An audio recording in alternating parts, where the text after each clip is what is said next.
Ya estamos de regreso. Mire usted, en el tema que se ha debatido mucho en León con respecto a qué hacer con la industria del calzado frente a la situación que se vive ahora en el mundo, bueno, pues aquí nos pisan los callos los temas y los productores de León piden que el gobierno les eche la mano.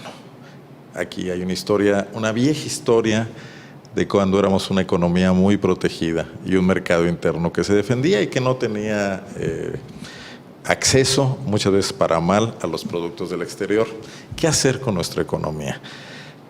Hemos invitado esta ocasión para platicar a Carlos Arce Macías, exfuncionario del gobierno federal en los sexenios de Vicente Fox y de Felipe Calderón, ahora investigador en el Centro de Investigación para la Docencia Económica en la Ciudad de México, porque es una voz que nos habla desde otra perspectiva de este tema que aquí a veces vemos pues con mucho localismo.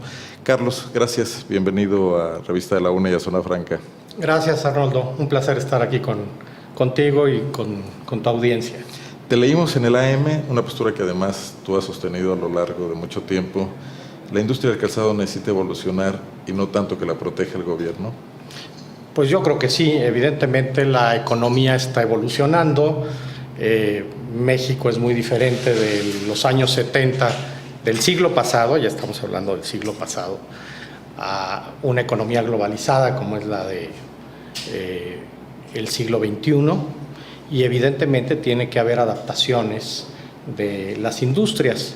En este caso, el problema de León claramente es que es una industria manufacturera,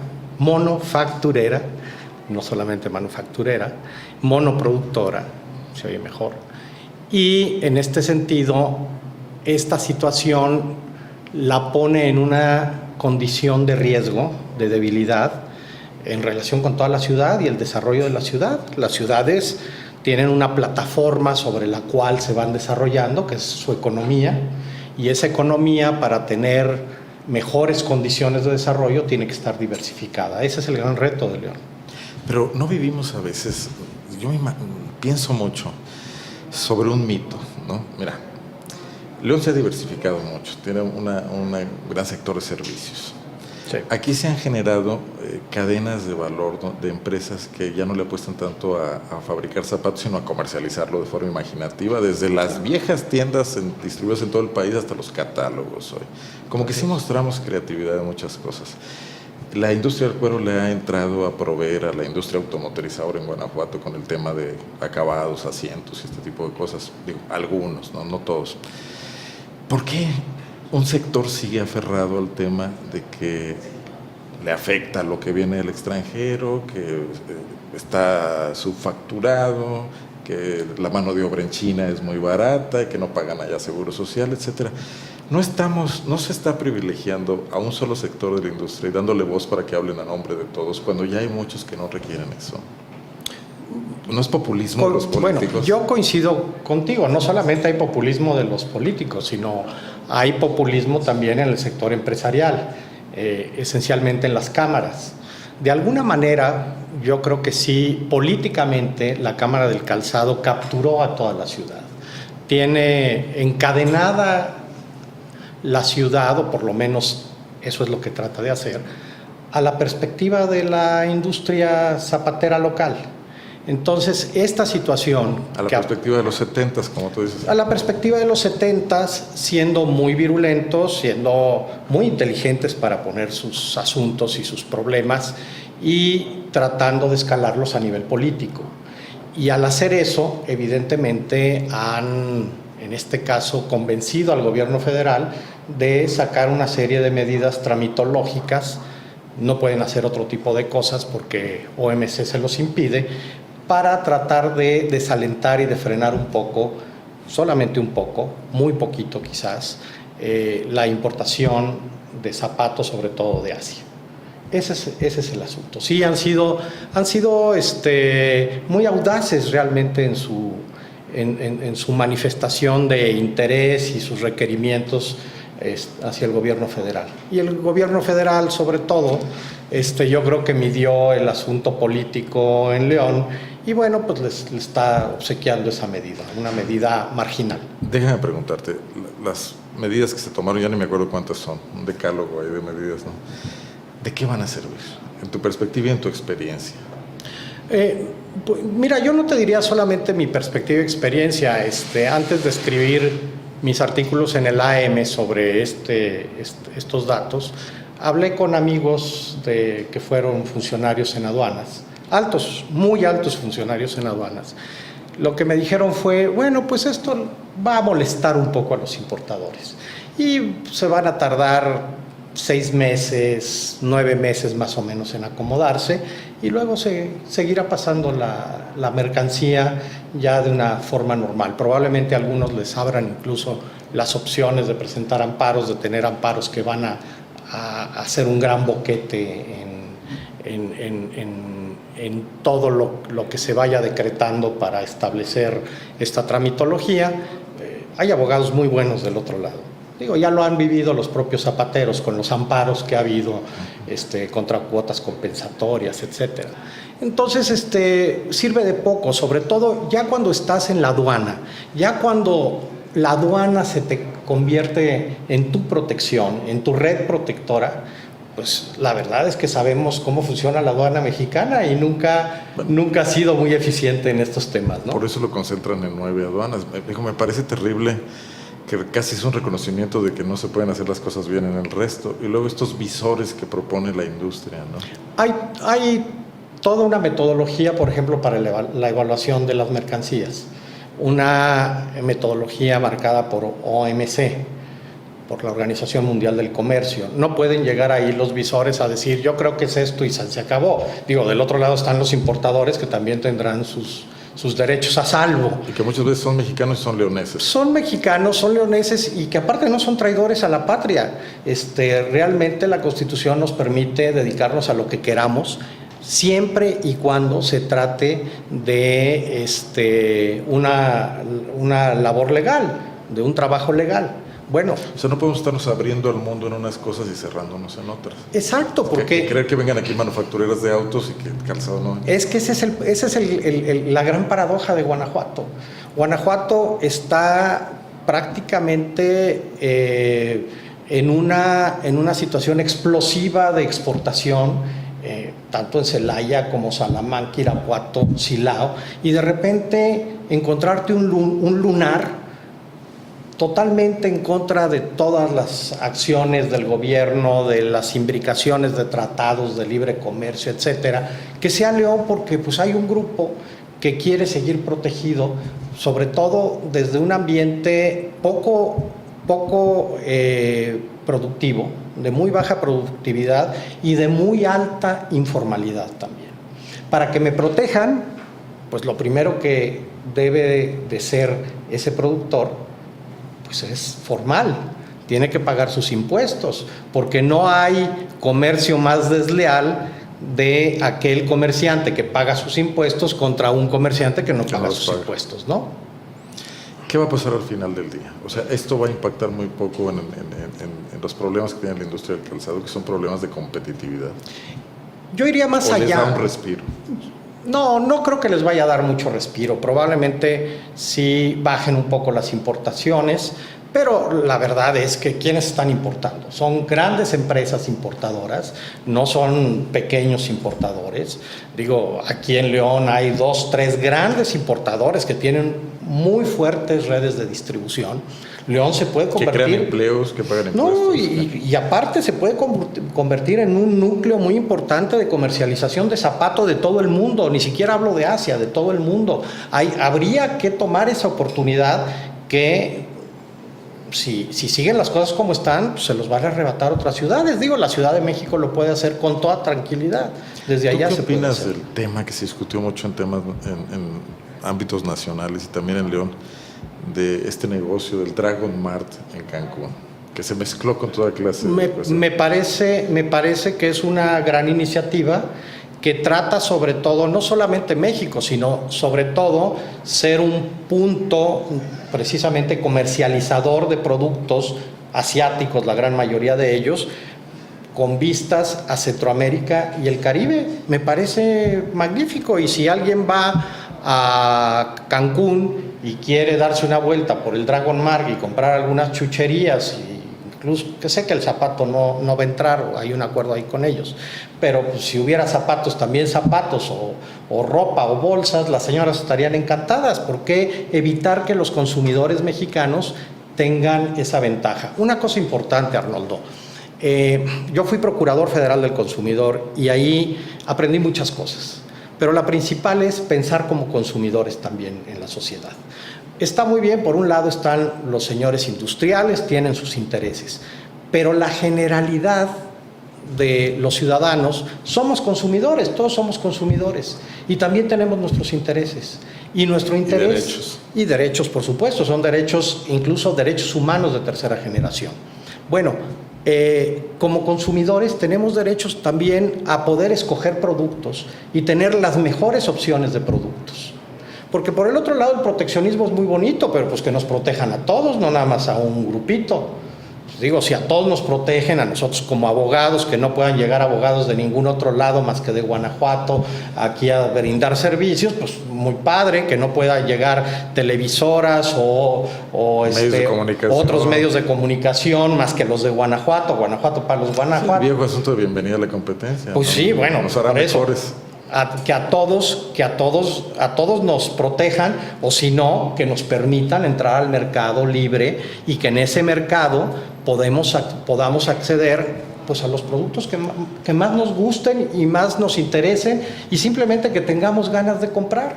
Entonces, aquí el punto es el siguiente: de las muchísimas importaciones que tiene China hacia México, el 60% de las importaciones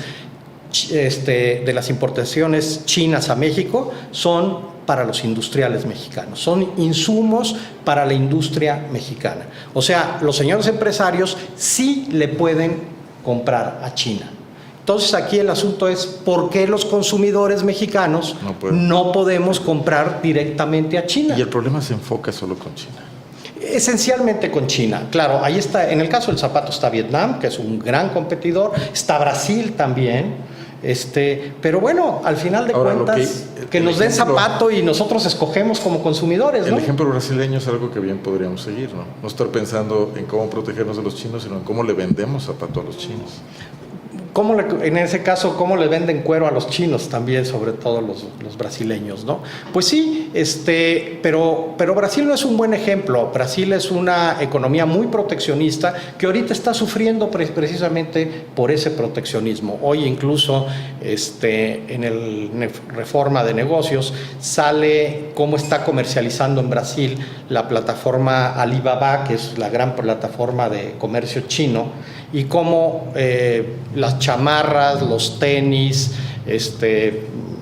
cuestiones textiles, cuánto cuestan en Estados Unidos, que está abierta China, y cuánto cuesta en Brasil. Bueno, el diferencial es brutal. Y mira, lo vemos, por ejemplo, en Estados Unidos cuando van... O sea, tienen aranceles para... Lo que pasa es que no tienen cuotas compensatorias con China, ni mucho menos. Está abierto al calzado chino y... de los estudios que había en la Secretaría de Economía, estaba clarísimo que el consumidor norteamericano gastaba menos en calzarse que el consumidor mexicano. O sea, si quiere calzarse el americano, le va a costar menos que al mexicano. Eso no puede ser. Claro, pues bueno, pasa con la gasolina.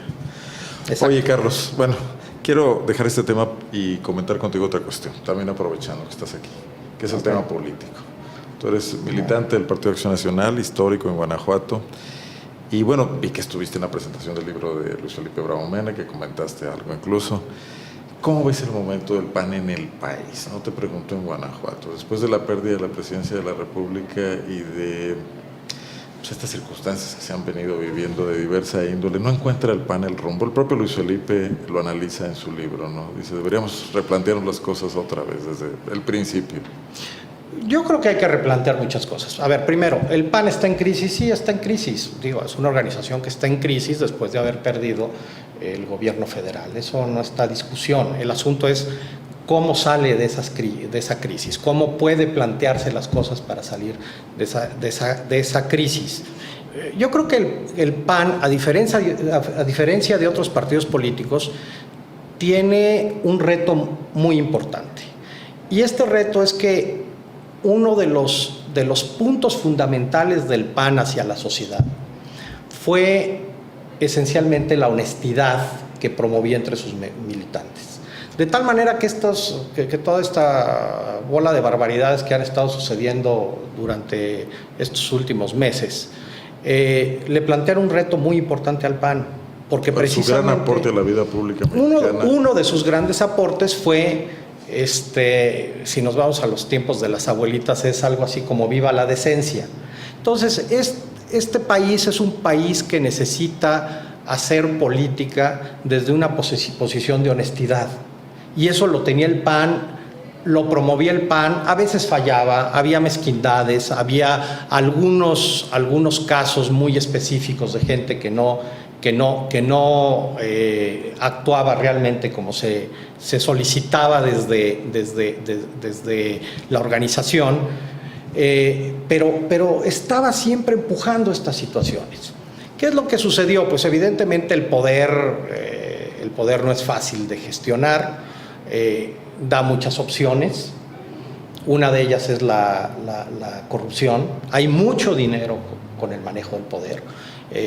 Si nos llama la atención Guanajuato, a nivel federal es impresionantísima las opciones que hay de pasar de pecador estándar a ser un gran pecador, ¿no? Y México lo que necesita realmente es gente comprometida con la honestidad, gente que sea trabajadora, que sea inteligente en los puestos públicos y sobre todo que no sea ladrona.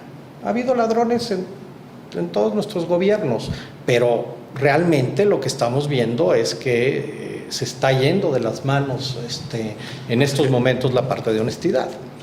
Cuando Peña Nieto les dijo hace unos días a los periodistas que lo entrevistaron que era un tema cultural, pues sí, estamos condenados los mexicanos a sufrirlo. De alguna manera. Y a ejercerlo. De alguna manera sí se está interpretando.